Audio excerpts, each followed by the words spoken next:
इनके पिता ने इनका विवाह निश्चित किया, लेकिन आदिवासियों की एक प्रथा थी, किसी भी अच्छे कार्य से पहले निर्दोष जानवरों की बलि दी जाती थी। इसी प्रथा को पूरा करने के लिए इनके पिता शबरी के विवाह के एक दिन पूर्व 100 भेड़ बकरियां लेकर आए। तब शबरी ने पिता से पूछा, पिताजी इतनी सारी भेड़ बकरियां क्यों लाए? तब पिता ने कहा, शबरी यह एक प्रथा है जिसके अनुसार कल प्रातः तुम्हारी विवाह की विधि शुरू करने से पूर्व इन सभी भेड़ बकरियों की बलि दी जाएगी। ये कहकर उसके पिता वहां से चले जाते हैं।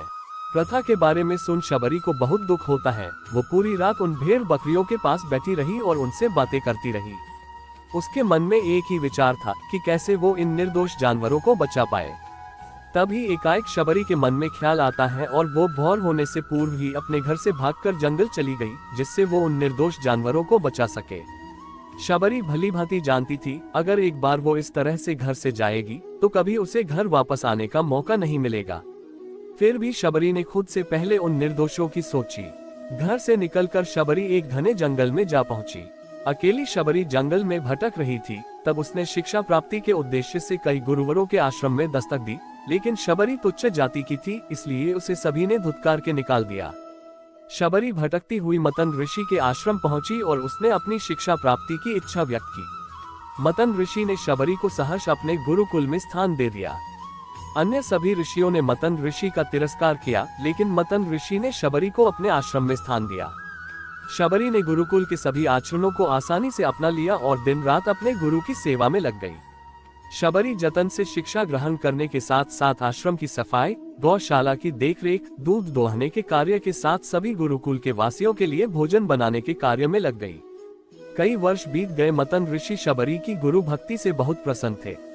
मतन ऋषि का शरीर दुर्बल हो चुका था, इसलिए उन्होंने एक दिन शबरी को अपने पास बुलाया और कहा, पुत्री, मेरा शरीर अब दुर्बल हो चुका है, इसलिए मैं अपनी देह यही छोड़ना चाहता हूँ, लेकिन उससे पहले मैं तुम्हें आशीर्वाद देना चाहता हूँ। बोलो पुत्री, तुम्हें क्या चाहिए? आंखों में आंसू भरकर शबरी मतन ऋषि से कहती है, हे गुरुवर, आप ही मेरे पिता हैं, मैं आपके कारण ही जीवित हूँ, आप मुझे अपने साथ ही ले जाए। तब मतन ऋषि ने कहा, नहीं पुत्री, तुम्हें मेरे बाद मेरे इस आश्रम का ध्यान रखना है। तुम जैसी गुरु परायण शिष्या को उसके कर्मों का उचित फल मिलेगा। एक दिन भगवान राम तुमसे मिलने यहाँ आएंगे और उस दिन तुम्हारा उद्धार होगा और तुम्हें मोक्ष की प्राप्ति होगी। इतना कहकर मतन ऋषि अपनी देह त्याग कर समाधि ले लेते हैं।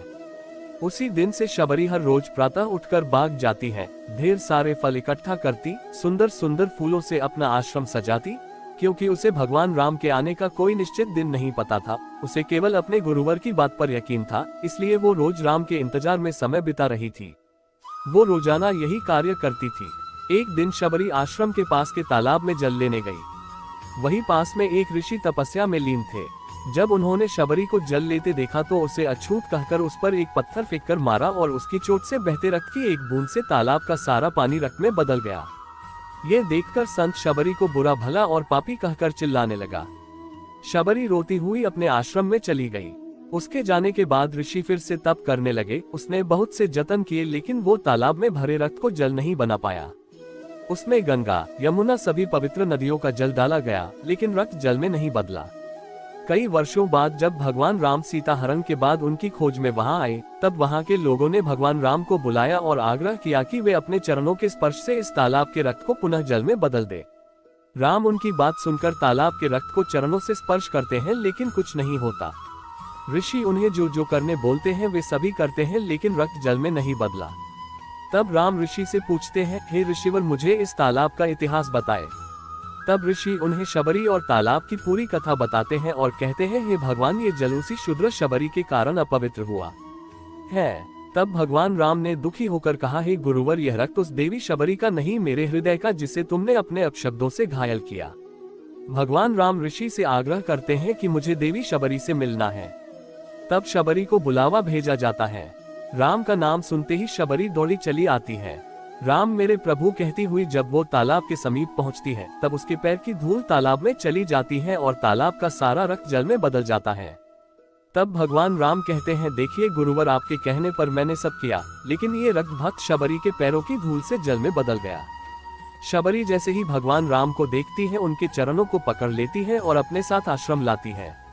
उस दिन भी शबरी रोज की तरह सुबह से अपना आश्रम फूलों से सजाती है और बाग से चक चक कर सबसे मीठे बैर अपने प्रभु राम के लिए चुनती है। वो पूरे उत्साह के साथ अपने प्रभु राम का स्वागत करती है और बड़े प्रेम से उन्हें अपने झूठे बैर परोसती है। भगवान राम भी बहुत प्रेम से उससे खाने उठाते हैं। तब उनके साथ गए लक्ष्मण उन्हें रोककर कहते हैं, भ्राता ये बैर झूठे हैं। तब राम कहते हैं, लक्ष्मण ये बैर झूठे नहीं सबसे मीठे हैं, क्योंकि इनमें प्रेम है और वे बहुत प्रेम से उस बैर को खाते हैं। मतन ऋषि का कथन सत्य होता है और देवी शबरी को मोक्ष की प्राप्ति होती है। और इस तरह भगवान राम शबरी के राम कहलाए।